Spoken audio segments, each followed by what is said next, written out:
Okay. All right. Well, we are in let me count. Let's see. 1, 2, 3, 4, 5. We're in part 5, I believe. We're in part 5 of a series called The Good Life, and we are going through the Sermon on the Mount. If this is your first time joining us, I'm going to catch you guys up really quickly. There's been a lot of debate amongst scholars about what is the whole point of the Sermon on the Mount. This is kind of weird because I'm giving a sermon on a sermon, so it's kind of like Jesus already said what he needed to say, and here I am like adding commentary to it. Anyways, there's a lot of people who have debated over what's the point of the Sermon on the Mount. Like when you preach something, you're usually thinking like, I need to get this message across. So what is that message, right? And for a while, people have been saying like, oh, it's a sermon about how to treat each other, and like there's a lot of great stuff in there about how to treat each other. But when it comes to more recent scholarship, what people have started saying is, maybe the Sermon on the Mount is more specifically aimed towards a specific message, which is this. And I'm going to put this question up here. What if there was a solution to all the world's problems? What if there's a solution to all the world's problems? There's wars going on. There's relationships that are falling apart. There's people who are poor, people who are receiving the short end of the stick when it comes to, everything, right? And the question is, well, what if there is a solution to all these problems, right? And what is that solution? And, we all hope and we could all imagine what that world will look like, where there's no more tears and there's no more suffering and when everybody's treated equally. And, we all have that vision of what that might look like. But there's a little twist to that question, right? It's not what if there was a solution to all the world's problems. The issue that Jesus is dealing with here is the second part of the question, which is this. But what if it also requires every human being to be on board for it to work? And the situation, as we all know, is that not every human being is on board, so it's not going to work, right? So imagine Jesus showing up on the scene, and he's like, I have the solution to all the problems of the world. But in order for it to work, I need everybody here to do as I say. And there's always going to be people who are like, I'm not going to do as you say. So how do you deal with that? So the Sermon on the Mount, like more recent scholarship shows that the Sermon on the Mount, let's put that there, Sermon on the Mount is basically Jesus trying to tell everybody, guys, I want to convince you guys this is the way to go. And this is what it's going to require of you. This is the cost. You have to, if you're not sure if this is what you want to do, or maybe you are sure you want to do this, I want to make sure you understand what it's going to cost you. Like how much of yourself you have to put into this in order for this solution to spread to the world. So we've been going through the Sermon on the Mount, and that's precisely the question that Jesus is trying to answer. What does it require of you? Like after he gives the sermon, the Sermon on the Mount, you're going to be like, oh, should I sign on the dotted line or should I not?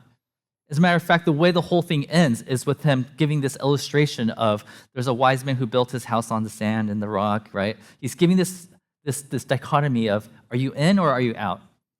Are you willing to put your whole life towards fixing the world, or are you going to just say, oh, this isn't for me?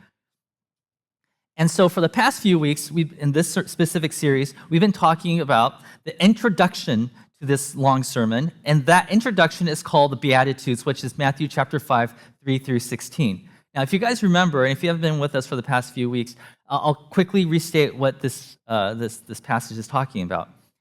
We know who the audience of the sermon is.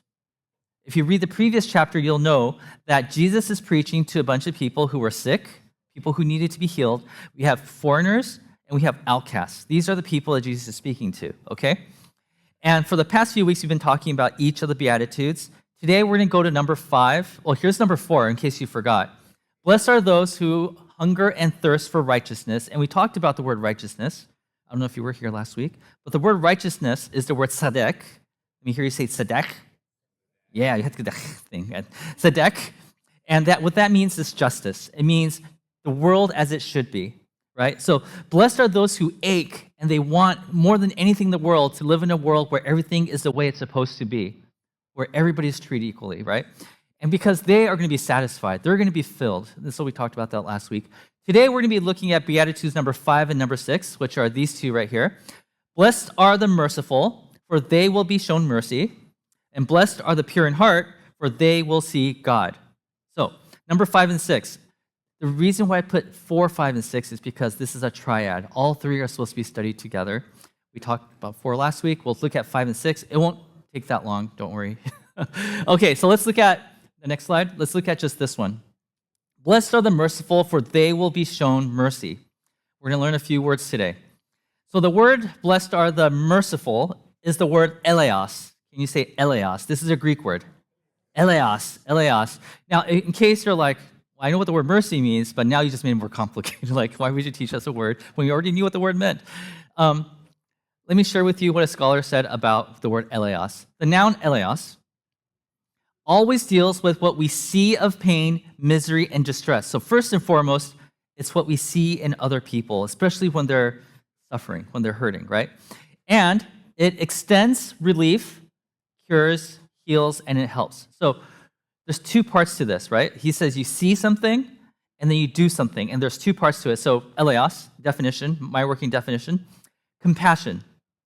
Compassion for those who are afflicted. You see somebody who is hurt, and you have concern for them. You want to do something for them, because there's a second part to eleos, which is to do something, action, to relieve their affliction. Now, you might fail at it, but the whole point is you're doing something about it. Together, the word is eleos. Eleos is not just like, oh, I have this emotion for somebody who's hurt. That's just half of eleos. Eleos is actually doing something about it. So, when we look at the verse, again, let's look at the next verse. Blessed are the merciful, the word eleos. You could translate the word eleos as compassion and doing something. Compassion and doing something. In the Bible, if you've ever cracked open the Bible and you start reading and you see somebody in the stories where somebody's crying out to God and it says they're crying out for mercy, what that phrase means is, God, I am hurt. I wish you could feel what I'm feeling right now and do something about it. Have you ever been in that situation where you're lonely and you cry out to God and you're like, God, I'm so lonely, I'm hurt. I wish you could feel what I'm feeling, because if you felt what I was feeling, then you would do something about it. That's crying out for mercy. That's crying out for eleos. That's what the word eleos means. It's another way of saying, I want you to understand my pain. This past week, I was in a situation where I got this really interesting email, and it was very hurtful to me. And I felt alone when I read it, because I felt like, oh, nobody else understands this, And I shared it with my wife, and immediately she showed me eleos. She sat there and listened to me talk about this email, and then she would, not only would she just say, I understand, she would also let me know that I'm not alone. And there's, that's eleos. Eleos is compassion. It's maybe a better word for that is empathy. So one of the things that people like to do when we learn a word in the Greek or the Hebrew in the Bible is you look for another part of the Bible that uses that same word and gives us a better understanding of what that word means, eleos. So here is another passage. This is from Ephesians, and maybe this will help us understand what eleos means, what mercy means in the Bible. This is Paul the Apostle writing to a church in a place called Ephesus, and he's writing a letter to them because people aren't getting along. And he's telling them, guys, Christians, you guys are Christians. You're supposed to have, compassion towards each other. And this is where he writes, as for you, church, you were dead in your transgressions and sins, in which you used to live when you followed the ways of this world and the rulers of this kingdom of the air, and the spirit who is now at work in those who are disobedient. Now, you're like, what do we just read? We're not doing a series on Ephesians right now, so I'll just kind of give you the answer, what they're saying here. He's saying, you humans, you used to be so disobedient of what God wanted for you in your life, right? You've been living your life as if you knew exactly how life was supposed to be lived, and then in hindsight, you realize that the way you were living was actually destructive for yourself and for your neighbor, and that is not a way for a Christian to live, right? You were so certain. As a matter of fact, you felt like everything, including the culture, was saying, yes, you are living the life you're supposed to live. You felt these spiritual powers confirming that this is the way you're supposed to live. You had influencers telling you this is how you're supposed to live. You had your peers convincing you that this is the way you're supposed to live. And then in hindsight, you realize that is not the way we're supposed to live. It's we've all been there. We felt like we've been dead. And there's a word for that in Christianity that's called sin, right? We've been living in sin. We've been living this life that we weren't supposed to live. And then he continues, all of us, also lived among them at one time, gratifying the cravings of our flesh and following its desires and thoughts. Like we've been living like this destructive way for a very long time. And like the rest, we were by nature deserving of wrath. Now, deserving of wrath here, if you understand the way that Paul uses the word wrath, he's not talking about God striking us with lightning. That's not what he's talking about here. He's talking about how because we've been living the way we've been living, God has handed us over to meet the consequences of our lifestyles, right? So we've been living the way that we thought was giving life to us. It was not, and now we're reaping the consequences of it. We're destroying ourselves, and we've all been there, and we've all contributed to the destruction of our own civilization, right? And so we now know that we are slowly destroying ourselves because of the decisions that we made that we thought was right. So what can we do about this? This is what Paul is talking about. He's like, what can we do about this? We've been living this destructive life. Well, what can God do about this? Or can we even do something about this? So in the next line, Paul gives us a solution. He says, but there's hope. There's something you could do about it. Well, what can we do? It's like, well, it's not what you do about it. It's because of his great love for us, God. Because God loves us so much. Well, can you tell me more about this God? Like, sure. Well, this God, he is rich in eleos. There it is, the word, eleos. This God cares. This God feels your pain. When you're destroying yourself slowly, God is like, I feel that. I see that. I have compassion for you. I feel the pain. I feel your regrets. I feel the hell that you created for yourself. I feel that too, right? But remember, eleos is not just feeling, it's also doing something about it. So what did God do about it? Well, he said that he made us alive with Christ. Even though Jesus died and rose again, he's like, when he rose again, he invited everybody to rise with him. He's like, because you're with him now, he has risen you. He's given you life. When we were dead in our transgressions, it is by grace that you have been saved. You have been rescued by God because he has compassion. He has eleos. He didn't just feel you, although that's the huge part of this. He did something about it, and that's what eleos is. Now, how did God do that? How did God do that? God, who saw everything, felt your loneliness, felt your regrets, felt everything that you've done in your life that's destroying you. He said, I can't just sit idly by and watch this happen to you. I need to do something about it. So he came into humanity. And he said, I'm going to live amongst you, because that's what eleos requires. So one of my favorite commentators, his name is William Barclay, this is what he said. In the Bible, mercy means the ability to get right inside the other person's skin until we can see things with his eyes, think things with his mind, and feel things with his feelings. This is what eleos is. I love the way he put this. You step into somebody's skin. Now, the next part of this quote, I don't know if I agree with. There's one little thing I'm going to nitpick, but I admire him no matter what. But here we go. Next, he says, clearly, this is much more than an emotional wave of empathy. Totally agree. It denotes a sympathy, which is the part I don't agree with. I think it's more empathy. Like what he's describing sounds like empathy more than sympathy, but okay. It denotes a sympathy which comes from the deliberate identification with the other person, so you feel like you're them, until we see things as he sees them and feel things as he feels them. Like the small disagree I have here is like sympathy is when you feel like bad for another person. Empathy is when you feel their pain with them, right? And this, I think the way he's describing this, it sounds like he's talking about empathy. Like, and sympathy is when you feel for somebody, and empathy is when you feel with somebody. And what Barclay is saying is genius. He's saying the way that Jesus exemplifies eleos is that he's able to feel what you're feeling. He's able to see what you're seeing. He's able to regret the things that you've regretted because he's that close to us. He stepped into our skin, and quite literally, he stepped into humanity and became one of us. That is God's version of eleos.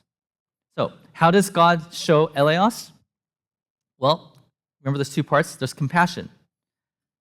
How does he do that? Well, Jesus saw what we saw. Jesus felt what we felt. Jesus suffered what we suffered. And the second part, action. What did he do there? Well, he got in our skin. He feels what you're feeling, and he experienced what you experienced. And that is eleos from God. So let's look at the fifth beatitude again. Blessed are the, and we talked about this in the past week. Blessed are the means what? It means the good life. Next slide. Ahira. How good is life for the merciful? What is merciful? Merciful is to get in somebody else's skin and do something about it, right? For they will be shown, like the question is, okay, so the people who are able to feel somebody else's pain, if that's you, and you're the kind of person that wants to do something about it, he says, you're living the good life. Why?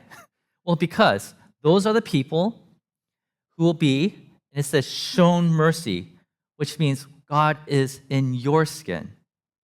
And we're like, that feels kind of weird that you're saying it that way. Okay, here's an illustration. So let's just say this is you. And then you see someone suffering over there. To show eleos is to get down to their level and do something about it. You listen to them. You sit with them. You get close enough to them so that you start to feel the same burdens that they're feeling. You feel what they're feeling, you see what they're seeing, and then you do something about it. Now, you may succeed or you may not, and that's not the point. The point is that you're trying to do something about it. And he says, that is the good life. How good is life for the people who are like this? Why? Because as you start to feel the pain of somebody else, Jesus, next slide, he said, you're right there with him. Jesus is feeling your pain, and you're feeling somebody else's pain. You're trying to do something about that pain, and Jesus is at work trying to do something about that pain. It's like you're in good company. You're right there with Jesus. Maybe you've been in a situation where you met somebody who had a great loss. And instead of trying to fix it, be like, well, you'll see him in heaven, like something like that, right? You sit there and you listen. You weep with them. Not because you have to, but it's because you can't hold back because you're feeling the pain too. He says, if that's you, you are living the good life because Jesus is right there with you. He's on your side. In other words, in that moment, Jesus' heart is aligned with your heart. He's on your side. Okay, so that is the beatitude. Blessed are the merciful, for they will be shown mercy. Let's look at the next one. Blessed are the pure in heart, for they will see God. Now, this one is actually very similar to the one that we just looked at. Number 6. Here we go. Here's a quote from one of my favorite scholars, Tim Mackey. This is what he said. In the Hebrew Bible, purity of heart is the result of a long process of sifting through one's desires, discarding and deprioritizing any desire that keeps us from reflecting the God who created us. Okay, so here's an illustration for that, in case that did make sense to you. Same situation, this is you. You're going to see how similar it is to the one we just talked about. And now we see somebody who is hurt, somebody who's suffering. Now, at this moment, if you ask yourself, what would God do in this situation? Or for those of you who were raised in the 90s in the church, the question is this, What would Jesus do? Like WWJD, right? I know, but let's bring it back. What he's saying here is this. If you are in a situation where God has sifted through your life, right? So God created you to be a certain type of person, but over time, you have added to that. Maybe you watched, a bad movie, and then now there's like a part of you that is influenced by that rather than what God influenced. I'm not saying don't watch bad movies, because you don't know until you watch it it's a bad movie, right? Or maybe you had bad friends that have influenced you in the wrong way, or maybe, I don't know, maybe you were hurt and somebody spoke lies into your life, like you're not worth it, or whatever it might be. There's the person that you are that God created you to be, but there's also things that are added onto that, or maybe taken away from that. So basically, the image that God gave you is not complete. It has been tainted. Okay. What he's saying is somebody who is pure of heart is somebody that's taken the time to let God sift through their hearts so that it removes the things in your life that doesn't belong to you, or maybe add back into your life that's been taken away from you. Okay? And when that happens, you are perfectly reflecting the image of God. So when you see somebody who's in pain and you're wondering, oh, I wonder what Jesus would do in this situation. Basically, what he's saying is this. You become basically a reflection of Jesus in the world, okay? Now, I'm not saying you look like Jesus. You're not going to look like this. But the image that's inside of you is now the image of God that you're going to shine into the people around you. So when, in this situation, Jesus would probably do this. Right? He will get down and have eleos towards the people who need the help, right?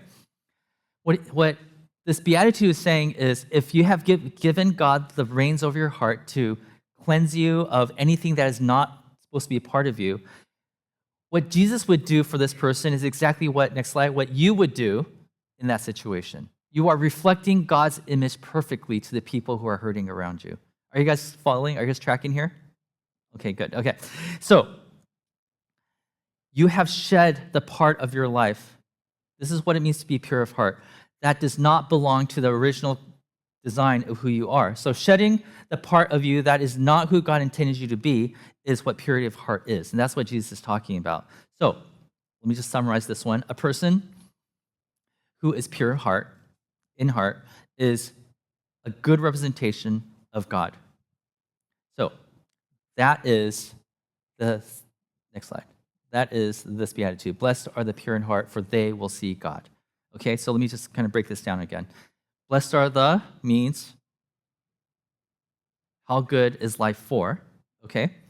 The pure in heart is basically the people who have discovered their intended selves, for they will see God. Now, what is this see God thing? That you will see God everywhere. Okay. Now, how did I get that in? I gave you the answer first, and now I'm going to tell you how I got there. If you don't care about how I got there, then you could ignore the next part. But okay, you will see God everywhere. If you become the genuine version of you that God intended you to be, that means that you see the world in the same way that Jesus sees the world, correct? So what that means is when you're having conversation with somebody, you'll start to see the image of God in every single person, even your enemies. You talk to somebody who is an enemy and you see the image of God in them. You're seeing the face of God as you're having conversations with them, right? Or in every conversation, or not just that, like in every conflict, you see God moving. You're like, oh, wow, I know that was not a pleasant conversation, but I saw God moving in that conversation. Or in every event that's around you, like, did you see God move in that event that we just witnessed? People will not see it, but you see it as it was God moving. You see God in almost everything that's happening around you. You go to nature, people are like, oh, look at that tree, look at that cloud. But you see the design of God. You see God in everything once you're pure of heart. Now, this idea comes from the book of Psalm, and I'm going to kind of run you by that really quickly. Jesus is kind of taking this out of the book of Psalm and placing it into his Beatitude sermon. This is Psalm 24. This is how it starts. Who may ascend the mountain of the Lord? Who may stand in his holy place? The question that the psalmist here is asking is, how do I see the face of God? Do I have to go up a mountain and have some holy moment up there? Do I need to go to some amazing church service? Or do I need to go to some kind of conference or retreat? How can I see the face of God? Who is able to see God? That's how he starts this psalm, right? And then he says this, I'll give an answer. The one who has clean hands and a pure heart. There it is. That's where Jesus got it from. Right? The one who has shaken off all the junk off their lives so that they're able to be the person that God intended them to be. That is the person who doesn't have to go up the mountain to see God or go to some amazing church service to see God. The person who has his clean hands and pure heart, they're the person that are able to see God in everything, right? And then he continues, who does not trust in idols, like he's continuing this thought. He's saying people who see God in everything are the people who have clean hands and pure heart, and people who do not trust in idols or swear by a false god. Okay, quick explanation there.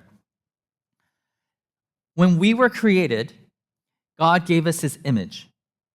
And so when we worship God, we are reflecting the one that we're worshiping into the world. Are you guys tracking here? Like, we have the image of God in us, and so we need to be connected to the source. It's like a vine and branch thing. We need to be connected to the source if we are to go and bless the world through God's image.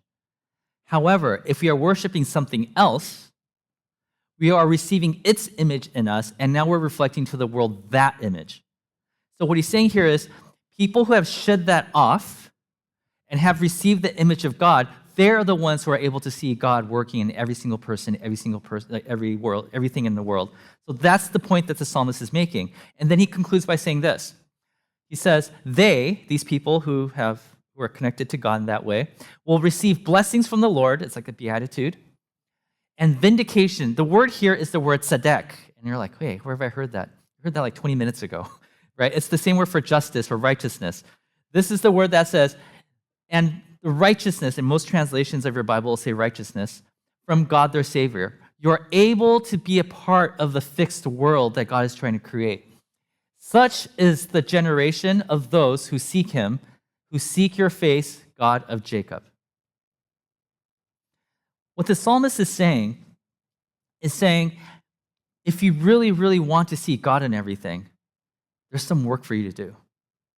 You need to shed of all the things of you that is not of God, and then you will start to see God. You don't have to go to the mountains anymore, right? You don't even have to go to church service. Well, you should, but you don't have to go to church service, right? You will see God all around you. Have you guys met those Christians before? Where you're like, oh, that was cool. It's like, oh no, did you see God? That was a God moment. You're like, I didn't see it. It's like, clearly they are more connected to God than I am, right? That's exactly what the psalmist is talking about. Some people are able to see God in everything because they spend time worshiping God and spend time shedding off everything that is not of them. In other words, the more we become our intended selves, the more we see more of God. Okay, that's okay. But you get what I'm saying.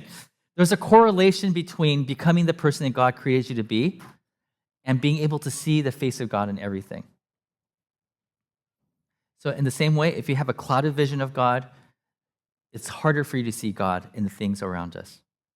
So let's look at this triad of Beatitudes. Blessed are those who hunger and thirst for righteousness, for they will be filled. Blessed are those, the people who have the good life. They're the ones who want to see the world fixed, and they want it so bad that it aches inside of them. They feel like they're hungry and thirsty.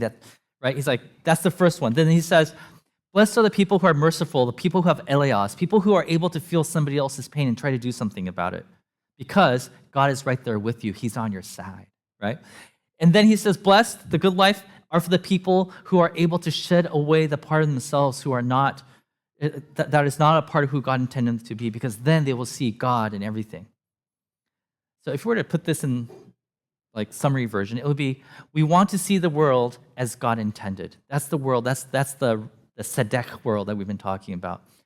And then he says this, it must begin with me getting inside another's skin. And then the third one is this, it must begin with God molding me into the intended me. And what's interesting about this is that it actually works in reverse. Like if you want to reach this world, right? If you want to see a world fixed, it has to begin with this. It must begin with God molding me, making me more into, he needs to transform me, give me a pure heart. Make me the person that God intended me to be. And if that happens, then I'm able to see other people because I see God in everything, right? And I see somebody's hurt. You don't just see a person who's hurt. You see Jesus. You see God, and you're like, let me get down on my knees and do something about this, right? And when the whole world, when everybody jumps onto that program and everybody starts seeing everybody as an image of God, then we're able to create this world of tzedek, shalom, a world as God intended it to be. It's a bottom up. It's like Jesus, teaching us, like, this is how you get there. So are you who you're supposed to be? Because that's where it starts. Is God working on your life? Is he transforming you from the inside out? Do you want to be, at least, do you have the craving in your heart to be the best version of you that God created, that God wants you to be? Do you pray to God and say, give me a clean heart, give me clean hands. I want to be the person that you intended me to be so that I could see God in the people around me. And when I do that, I could get into their skin and do what Jesus did for the world. And because of that, the world becomes more and more like heaven. This is how he starts this long sermon. We haven't even gotten to the actual sermon, but this is the intro to the sermon, right? You thought I preached a long time. Jesus, man. But this is the invitation that Jesus has for all of us. Do you want to have a pure heart? because then you will see God. Amen? All right, let's